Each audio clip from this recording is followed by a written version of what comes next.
Well, welcome to another session in my series about myths and misunderstandings about this laser technology. So today we're going to work on the light blade machine, which is a 6040 machine with a 70-watt tube in it. And this is the machine that was supplied to me originally several years ago by Think Laser. And we're going to use this machine as a test model for some work that I want to do about the cooling system on your tube. Now, I've had many correspondents talking to me over the years about problems they're having with their photo engraving. It goes dark and light and dark and light as they gradually progress down or up their engraving. Now, most of my inquiries were coming from guys in the US, and it turns out that they either have CW5000s or 5200 chiller units, and they live in parts of the US where a standard air-cooled CW3000 would not be adequate to keep their machine cool. The problem is that a CW5200 is a refrigerated chiller unit. It's an industrial chiller, but this is not a piece of industrial equipment as such. Yet it might be used for production. This is not like an injection moulding machine, for example, where you need to keep the mould at a specific temperature in the background between shots. And you've got large thermal masses in the mould itself to take up any slight variation that may happen as you inject cool water into the environment. That's not the case with one of these machines. There is one part of this machine that is very, very sensitive to temperature change, and that's the mirrors inside the glass tubes. Eventually I decoded the problem that these guys were having, because every time this chiller switched on, it was injecting a shot of cold fluid to the first mirror.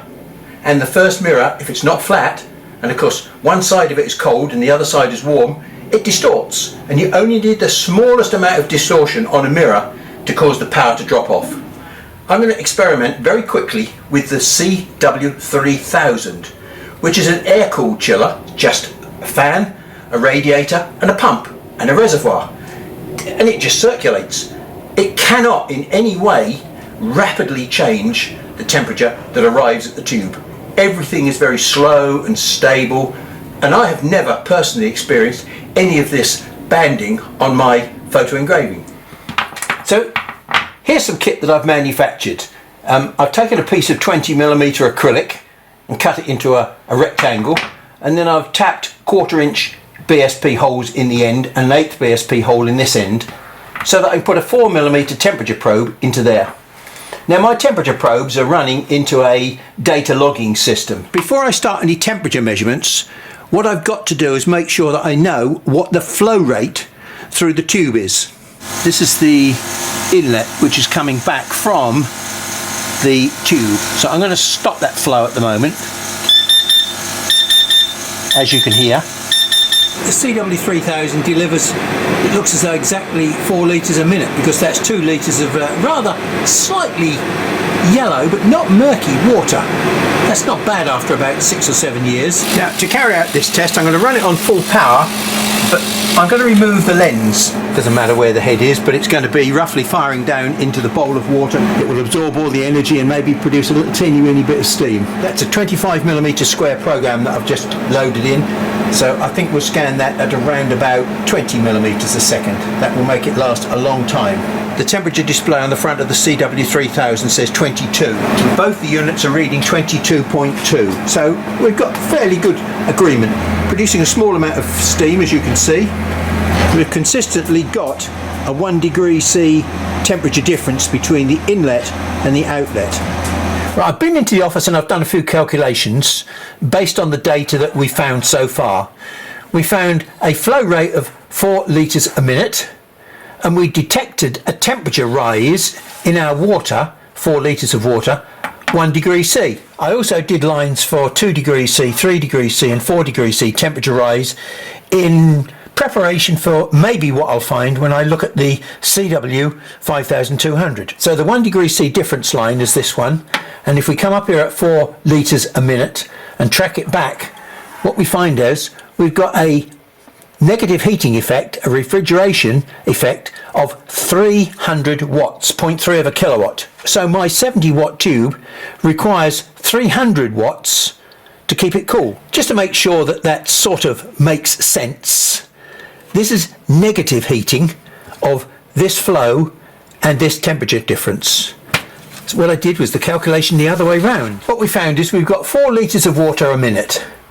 That's basically 4 kilograms of water. Well, if I put 4 kilograms of water in a bucket and heat it up for an hour, I will get a 1 degree C temperature rise if I put 4.66 watts into the bottom of it.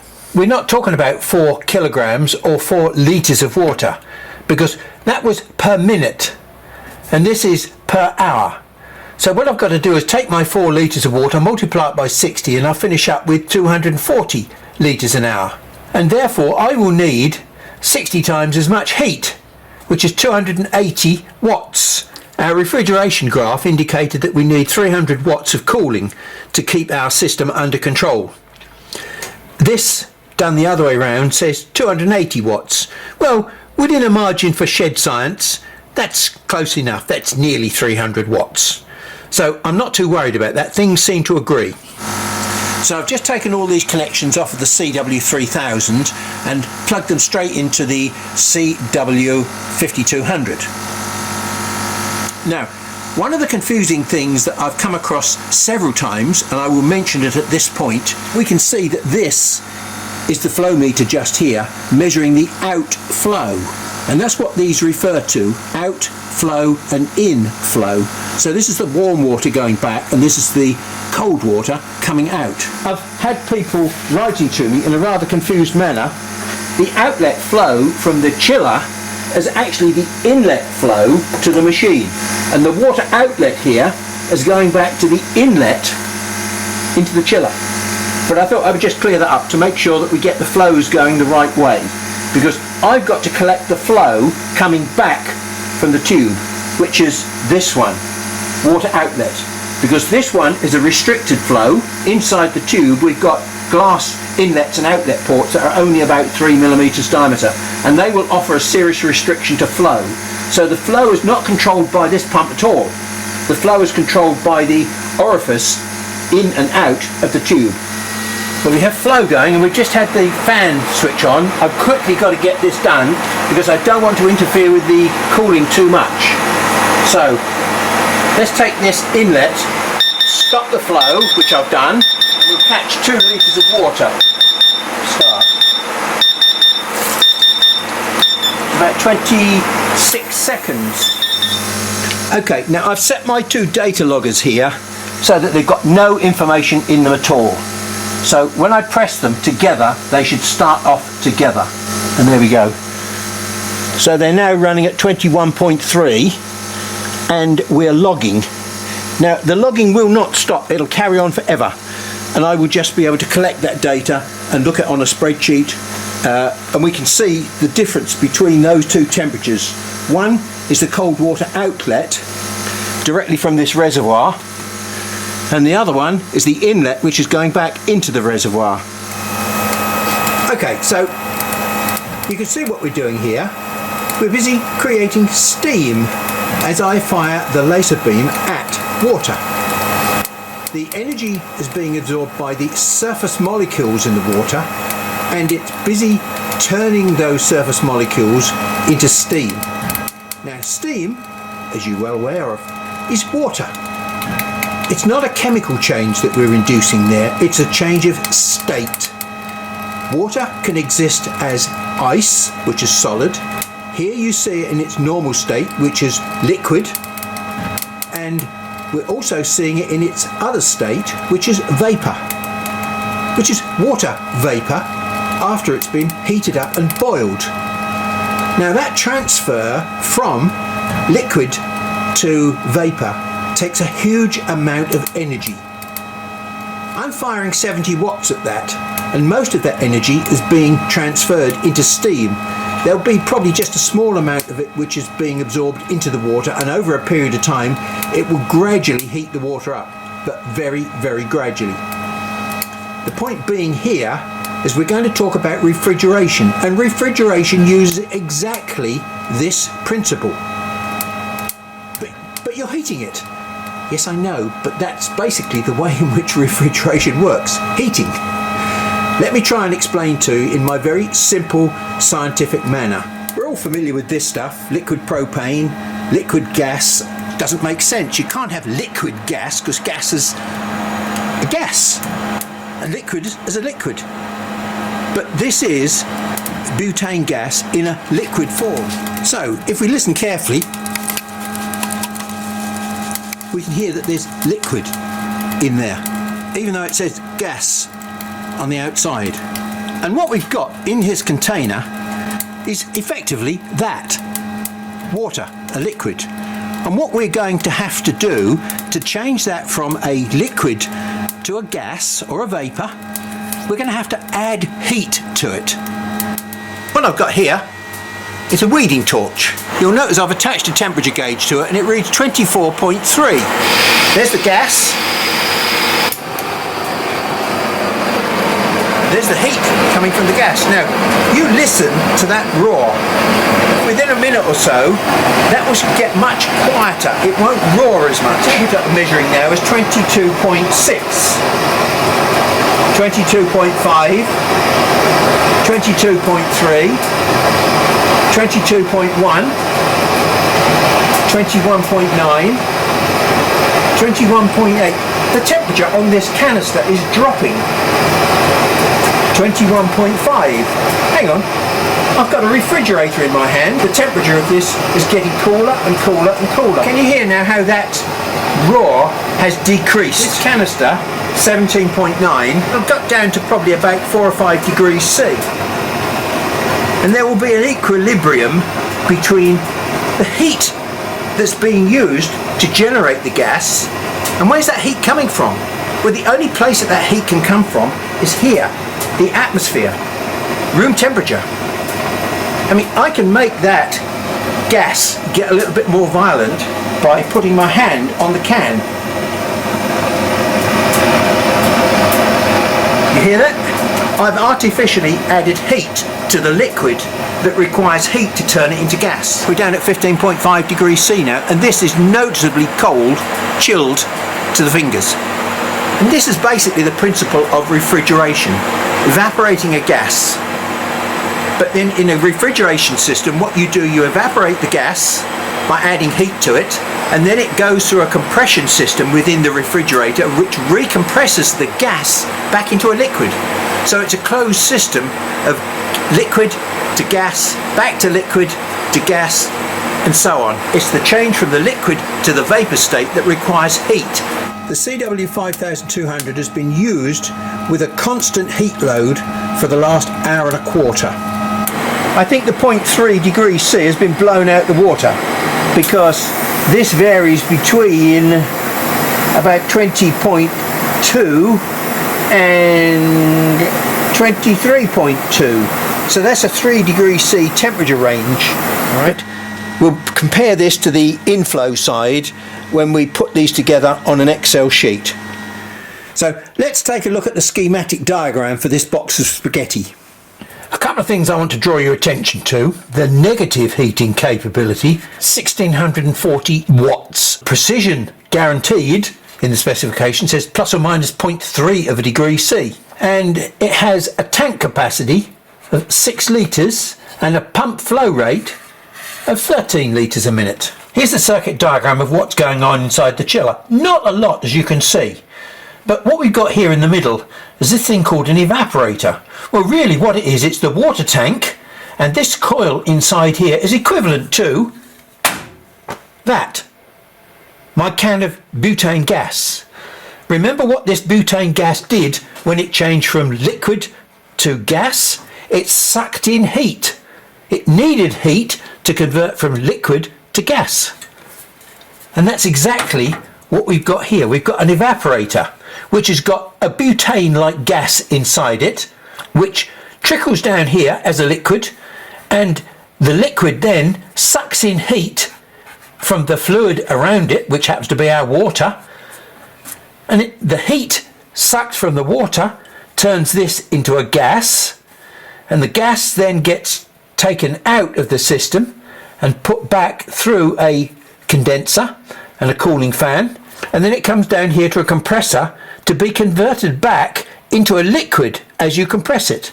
The liquid then passes down here, so the liquid then comes up here, and we've got a control valve here, a solenoid valve, which allows the liquid to flow back into the coil. As the liquid trickles down this coil, it sucks in heat again and turns back into gas. And we have another system that's going on. So we've got our cold water being pumped out from here and sent out to one end of the tube. This pump has got a capability of 13 litres a minute. And we know, because we've measured the water flow, the warm water flow that's coming back from the tube into the tank, at about, let's just say, 4 litres per minute. But this water pump here is capable of delivering 13 litres per minute. So where's the other 9 litres going? Well, the answer is it's not going anywhere. It's staying inside this pump here. If we've got inside here is a little water wheel that's spinning very fast, and it's capable of throwing out as much as 13 litres a minute. But it only puts out 4 litres a minute, and the rest of it is remaining in the pump, spinning round, absorbing energy and heating up. And we shall see that effect when we look at the data that's coming out from the logger. This is a 6 litre tank, remember. It's going to take 1.5 minutes for that fluid to effectively stir up the whole of the tank, doing a very good job of mixing warm water with cold water to get a nice stable output. And so my idea to try and improve the efficiency of this system is very simple. I'm going to tap into this outlet pipe here. I'm going to allow maybe 4 litres a minute down this way, and that means the other 9 litres a minute is going to go back into the tank. We're not going to waste this water, we're going to use this excess water to stir up and try and make the tank a quicker response system to the evaporator. I can't guarantee what's going to happen at this junction here. So what I'm planning to do is to put a restrictor in here like this, so that I can change the flow rate here to roughly 4 litres per minute and let the other 9 litres a minute bypass back into the tank. Think Laser have not only lent me this unit, they've also supplied me with some nice tube as well that I can use. I force this tube onto my 10mm tube, disconnects from there, and then I will screw this into the cap hole. I've actually got a fitting which takes me back into the top of the tank. So I'll just run that under there so it's out nicely out of the way and no strain on it. This is the only slightly destructive part that we're going to do. Once we've parted from that, look what we've got. We've just got a plastic tube here, 10mm diameter. Oh, there's 2 tie wraps on there. 1, 2, that's not. Well, there is some sealant on there, look, there's some glue on there. But then I can plug that into there. I don't think there's going to be too much pressure on there, but I will put a tie wrap on there. We'll just loop that around gently and send it back onto there. Well, there we go. That's the modification done. Almost. I'm waiting on a valve on a slow boat from China, but I haven't got the patience to wait for that, so I'm going to have to create my own restrictor. Now, I don't want you to laugh, but this is my restrictor. Okay.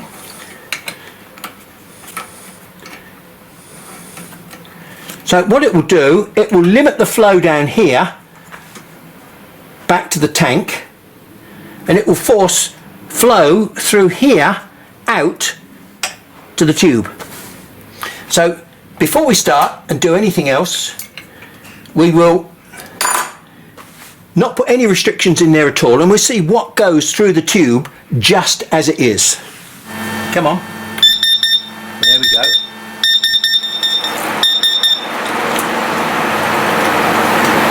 35 seconds. Change of plan.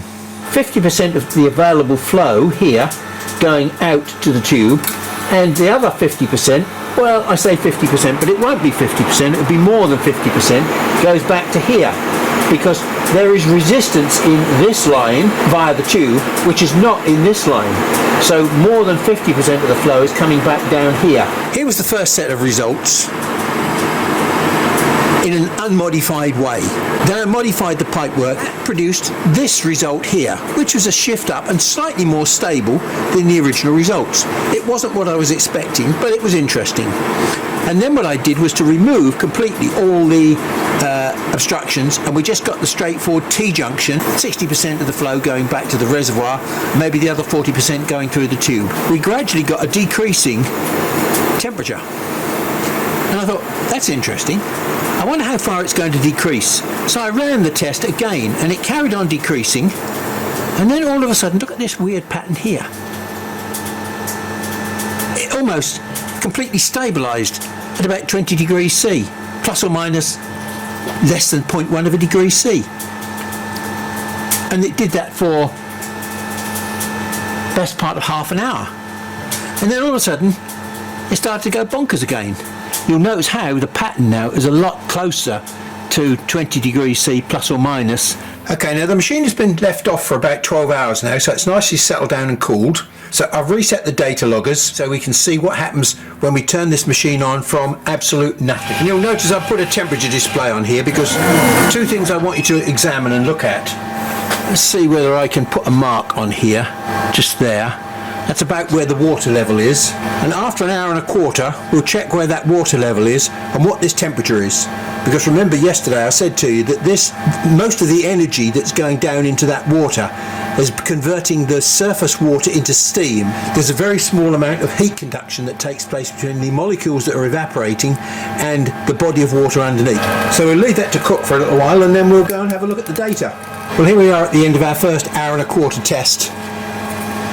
And you can see the water has dropped by probably 6 or 7 millimeters and the temperature's gone up to 33. That's how it performed during the hour and a quarter test. It's pretty consistent actually. It goes down to about 18.6 and settles out at around about 20.7. It's roughly a 2 degrees C temperature swing. So let's go back to the manual to cooling hysteresis. Well, on this unit, which is a 503, it says it's set to 0.8 hysteresis. Let's see if we can check that out anywhere. Change the parameters on here. It's a little bit tricky.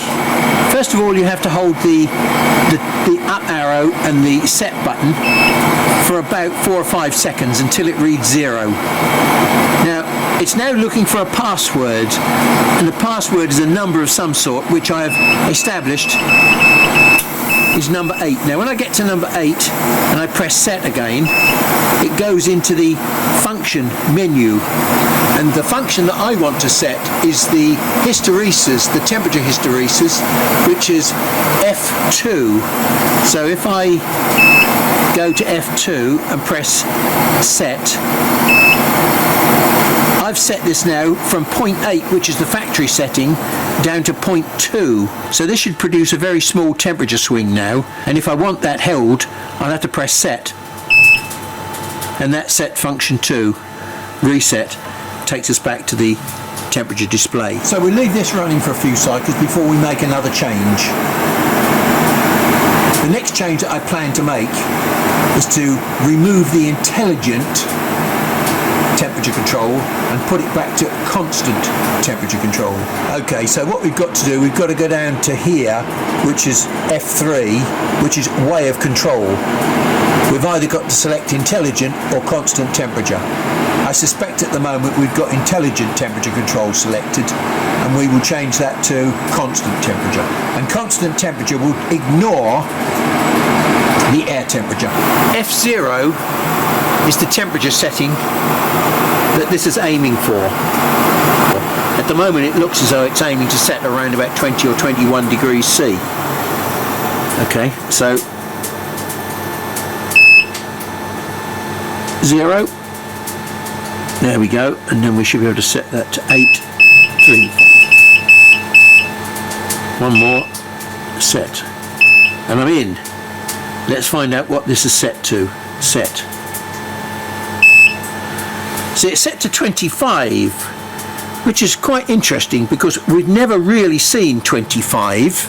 I would like to set that a little bit higher. The tube is designed to run up to 40 degrees C. Let's have that running at 30 degrees C, shall we? 30 degrees C, set.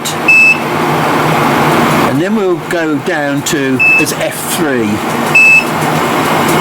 And 1 is intelligent, 0 is constant. 1 is intelligent, 0 is constant. Set. Exit. We've now got constant temperature control, and I would expect this now to drift up towards 30 degrees C before it starts working again. So without our chiller working at the moment, we've got a nice indication here of the temperature difference between the outflow and the inflow. So the tube is generating something like about 1.1 degrees C temperature rise. And here's our temperature very nicely on its way up to 30 degrees C. Here we are after about 3 hours of running, and we've lost maybe 20 millimetres of water in here just to evaporation, because we're boiling it away, and the temperature is only 33 degrees, 34 degrees C. Now, after we modified the pipework, we had a flow rate of 3.4 litres a minute, and using the factory settings, basically it was supposed to be aiming for 25 degrees C, but it never made 25 degrees C. It only hovered up here at around about 21 degrees C.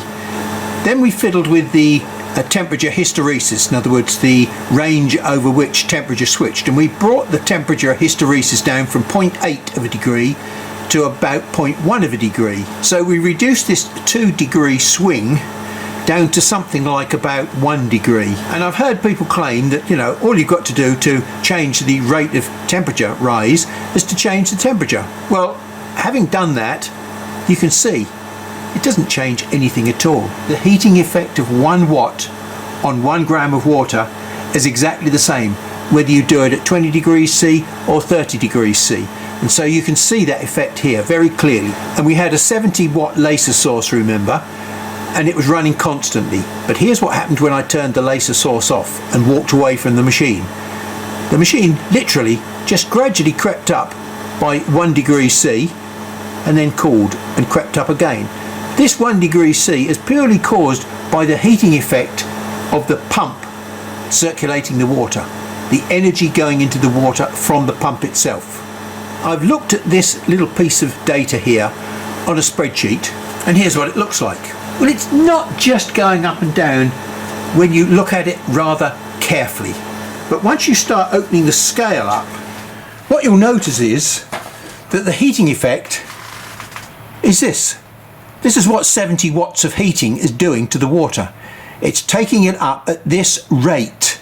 It gets to this point here, and now, remember the heating load is 280 watts. If I put negative 280 watts of cooling into this system, 280 watts to balance it, but if I go minus another 280 watts, it's going to take it back down at the same rate that it came up. Now, using that same idea, if we look here, we've got 560 watts, which is twice the 280 watts.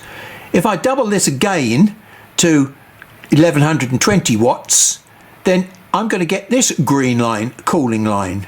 Okay, so my temperature is going to drop down this line. And if I double it again, I'm going to get 2240, and I'm going to follow this green line. But look, I'm not following this line, because somewhere between 1120 and 2240, we've got our 1500 watt cooling load, which is what the 5200 chiller can achieve. And there it is. Look, you can see that it is a pretty close approximation to the graph. Now, that picture is worth 10 pages of mathematical calculations. You probably won't forget that picture. You would totally fall asleep with 10 pages of mathematical calculations. Really, my point here is that this chiller, as I said to start with, is a brutal animal.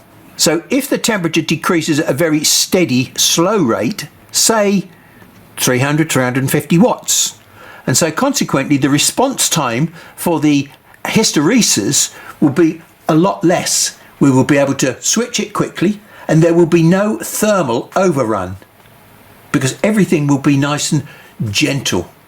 That's ideally what we're looking for in a cooling system. Now, if we have a 160 watt tube, for example, if we had the same flow through here, so the heating rate will now go up something like this, which means we shall need, say, 560 watts to stabilize it, and then maybe 600 or 700 watts to drive it downwards. We certainly don't need twice that amount, 1500 watts. But I'm going to go to a friend of mine shortly, and he's got a 160 watt tube, and I'm going to do a few temperature measurements there and bring them back to the workshop here. And when we look at the specification sheet here for a CW5000, we find that the refrigeration capacity, depending on the model you've got, is 1.5, 1.5, 1.5, roughly 1.5 kilowatts for whatever model you've got. And it says refrigeration capacity, but what it doesn't say is max. Although the cooling capacity of this chiller says it's 1.5 kilowatts, and it's this red line here, and what we've seen is that we can put our heating load into here, and if we supply just 280 watts of cooling, then we can balance the heating load that we're putting in. But when we put 1500 watts of cooling into this unit, it drives it down very, very quickly, following our black line here, and the red line and black line are virtually parallel. So we're using the full cooling capacity of this unit to drive our temperature down. I very much doubt whether many people have ever spotted the fact that we might be able to change the cooling capacity of this chiller from maybe 1500 watts down to maybe 600 watts. Who knows? Let me see what we can do. Let me try and explain why I think that's possible.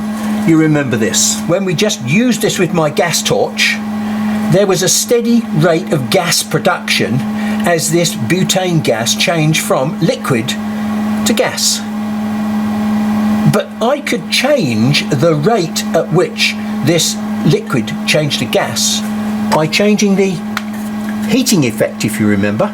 So if I could add extra heat into this liquid, then what it means is I could produce more gas. At 30 degrees C, the temperature difference, and this is the critical thing, the temperature difference between the outside world and the inside world is big. If I can move my ramp from this angle to this angle, it means effectively, look, I would have changed it from 1100 watts to 560 watts worth of cooling. And that's by just checking the temperature rise rate and the temperature fall rate. So we've played with F0 and we've set that temperature from the factory, and we've removed F1 completely because we're no longer using intelligent control. You remember what we did? We've set this to constant temperature control now, and we've changed the hysteresis down to 0.2 instead of 0.8. If we take a look what we're going to see on the display, we are not expecting to see anything here at all.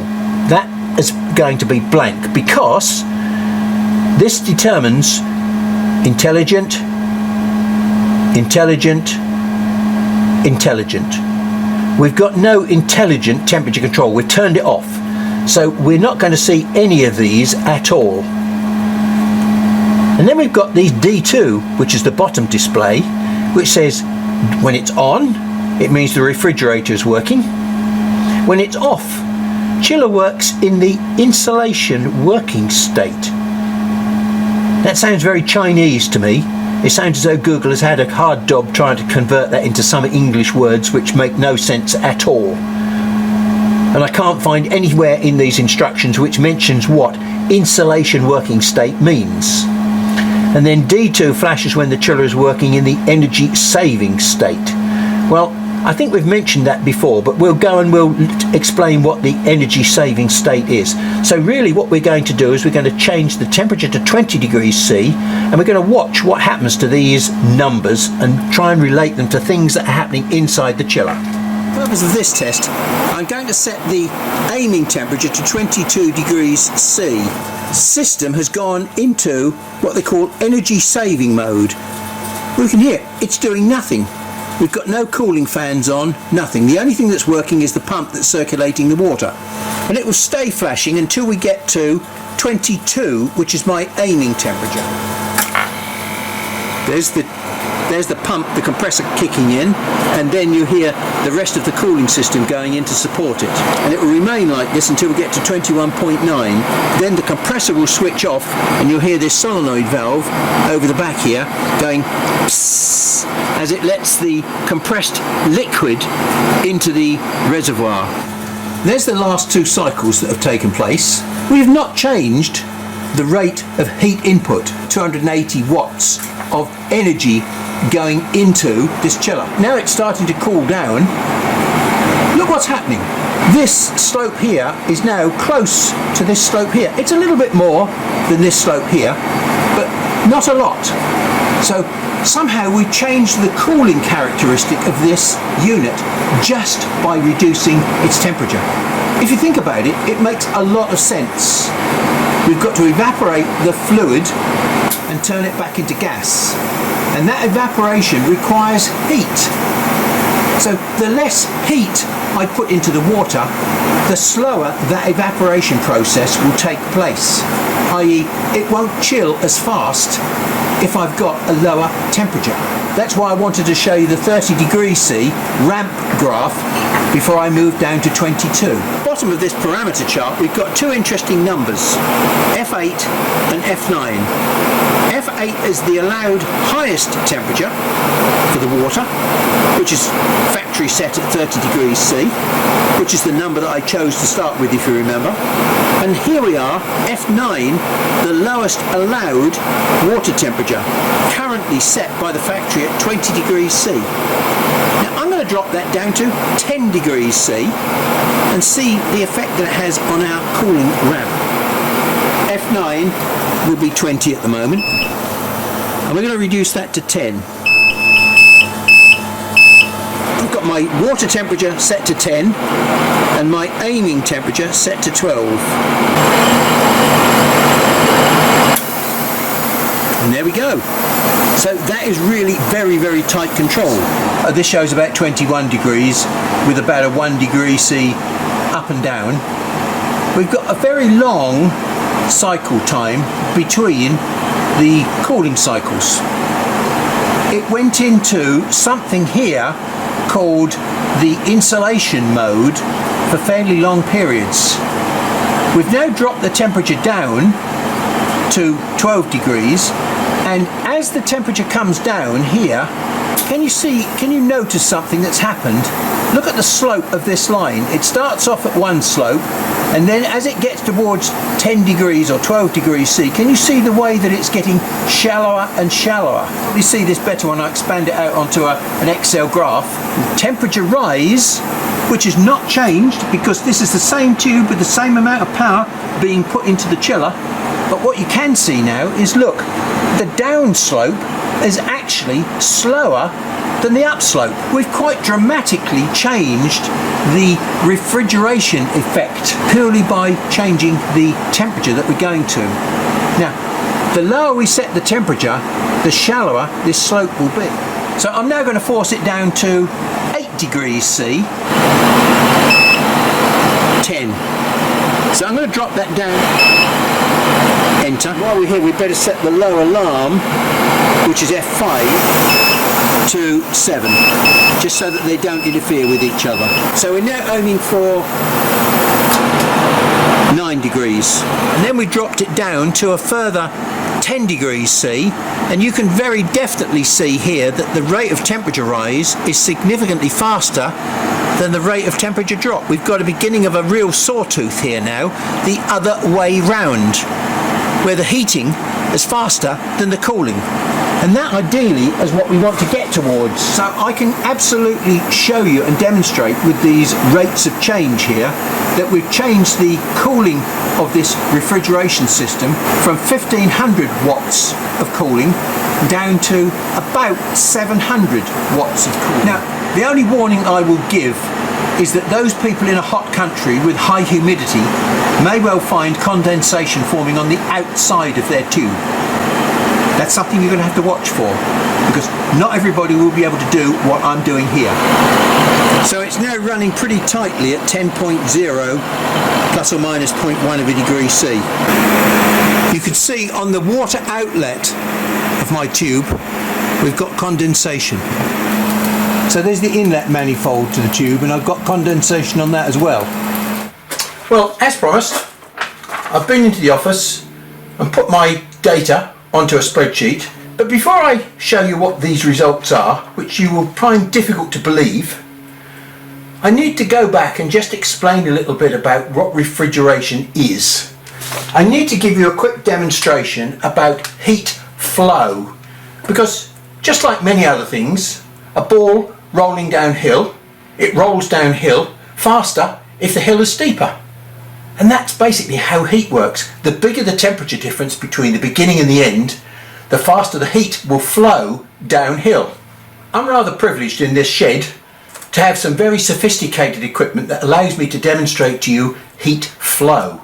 Now, I don't think even NASA has got something this sophisticated, so let's have a look. So at the moment we're adding heat to this device and we're changing the fluid in there to a vapour. And we've got a nice steady stream of vapour because we've got a very low flame. And I don't think it takes a scientific genius to realise that what happens when I turn the flame up, I get more steam, and my flow indicator tells me clearly that I've got a variable rate of heat transfer into this fluid. The more heat I put into this fluid, the faster I can create vapour. This is the principle of refrigeration.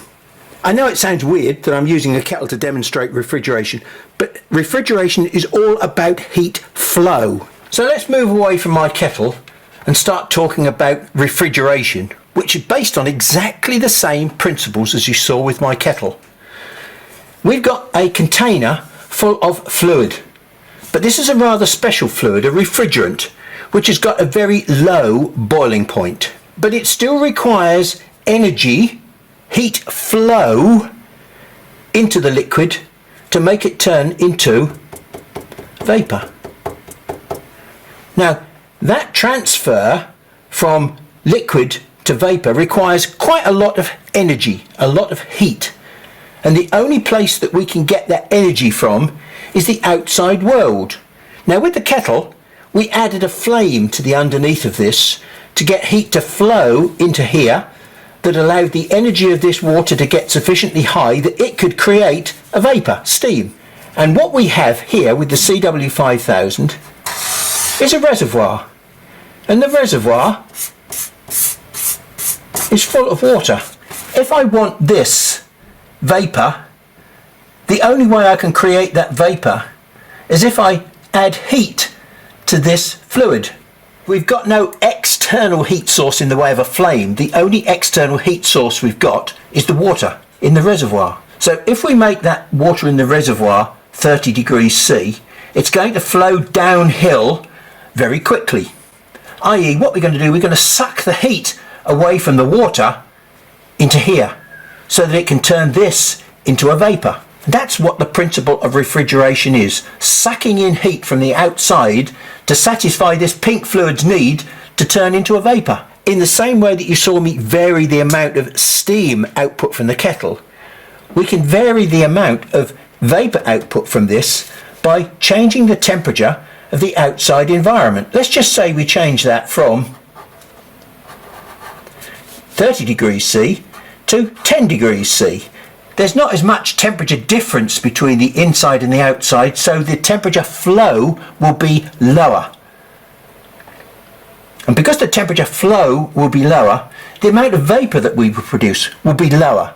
I.e., the refrigeration effect of this will change depending on the environment on the outside, the amount of heat that can be sucked in. Refrigeration is not a constant. Just because you've got a CW5000 that claims to have a 1.5 kilowatt cooling effect doesn't mean to say it has a continuous 1.5 kilowatts cooling effect. That cooling effect will depend upon the temperature of the fluid in the reservoir. You can see that clearly from my results. Now, one of the first things we did was to measure the flow rate through the tube, and for a given amount of temperature rise in the water, we established that we were actually using 70 watts in this machine to create 280 watts of heat. This is up at nearly 30 degrees C. If we look at this temperature rise here, although we only need 280 watts of negative heating to keep it stable, and here's our red line at 1500 watts of negative heating, we're achieving approximately 1500 watts of negative heating at 30 degrees C external temperature. We've got a large temperature drop here, so we've got a large heat flow into there, and we're getting rapid cooling. So when we set our aiming temperature for 9 degrees C, the rate of heating is exactly the same, 280 watts. And therefore again, we only need 280 watts to balance that load. It's nothing to do with the temperature that we're working at, so minus 280 watts of cooling to balance the plus 280 watts of heating. If we want to drive the heating down at the same rate that we heat it up, i.e. this line here is exactly the same slope as that line but the opposite way, we're going to have to put double the amount of heat in, because we need 280 watts to balance it and 280 watts to drive it down at the same rate that it went up.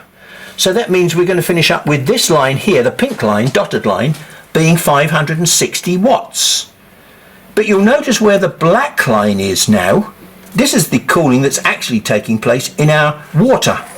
Look, here's 280 watts, here's 560 watts. If I divide that by 2 so that I get an equal angle, then here's what 420 watts of cooling will do to our 280 watts of heating. It'll drive it down at this rate. And a quick estimate tells me that we've got 470 watts of cooling here, not 1500 watts, as we had when we were at 30 degrees C. So this unit does not deliver 1.5 kilowatts across the whole of the temperature range. The hotter the temperature, the more kilowatts it will extract from the water. The lower the temperature we operate at, the less efficient the cooling will become. I say less efficient, but hang on, this is really what we would like to have. We would like to have a gentle slope on our cooling, even gentler than this, because the ideal situation would be to go up and come down very gently, and go up and down very gently with a very, very small temperature difference, to try and keep this temperature as smooth as possible. So now that you understand this bit, maybe it'll make you a little bit more cautious about how you fiddle with the numbers on your digital thermometer. But at the end of the day, the problem that I wanted to solve was whether or not there was a power change because of this thermal oscillation. When you do photo engraving, you get banding.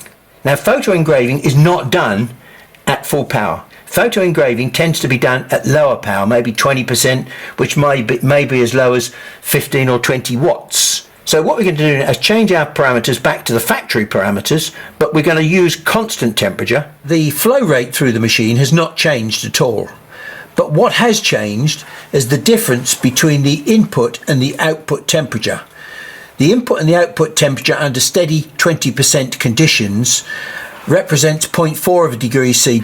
Now when I plot a new line on this graph and check what that means, we're creating 100 watts of heating power with the tube when it's at 20% output. We set the aiming temperature back to 25 degrees C and the hysteresis to 0.8 degrees C, and we ran the machine at 20% power. And I also did some power tests to see if I could check the difference in the depth of a cut into acrylic. They don't show any significant changes in depth when I come across this rapid decrease in temperature.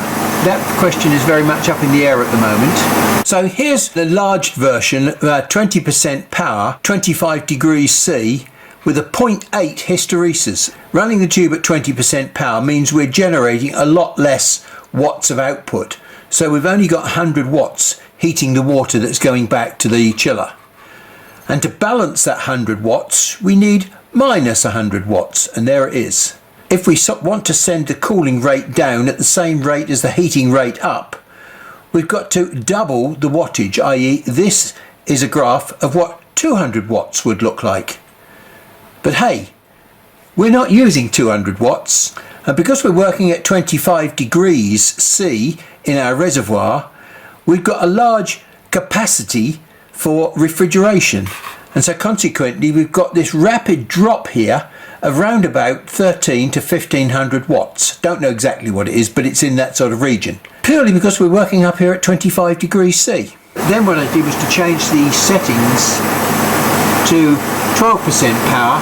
It's a number that I use for photo engraving. I then reduced the aiming temperature to 10 degrees C, and the hysteresis was 0.1, and that's the result that I got. and at 12% power the temperature difference was 0.3 of a degree C, which was equivalent to 75 watts of heating effect coming out of the tube. So when we change the aiming point to 10 degrees C, we get even less heating effect. We're only getting 75 watts of heating effect. And so there we are, 75 watts to balance it, and negative 75 watts, which is minus 150 watts, will provide the same ramp down as the ramp up. But hey, look what's happened to this ramp. This ramp is probably around about 140 watts. We've got a 1500 watt chiller, but we've actually detuned it to only give out 140 watts of cooling power. And what we've got here is roughly a 1 degree C change. So we've got a very, very small variation, which is happening quite quickly, but we've got great control with a 0.1 degree C hysteresis and a very small non-violent cooling effect. So I would suggest those people with dark and light bands on their photo engraving, take a look at this set of settings here. Just show you what I've done in the parameters. Just those 4 changes. Now there's lots of people out there with videos that show you how to set your chiller up, the values that you might want to use, but none of them actually explain what's going on, why, and why you should set those values.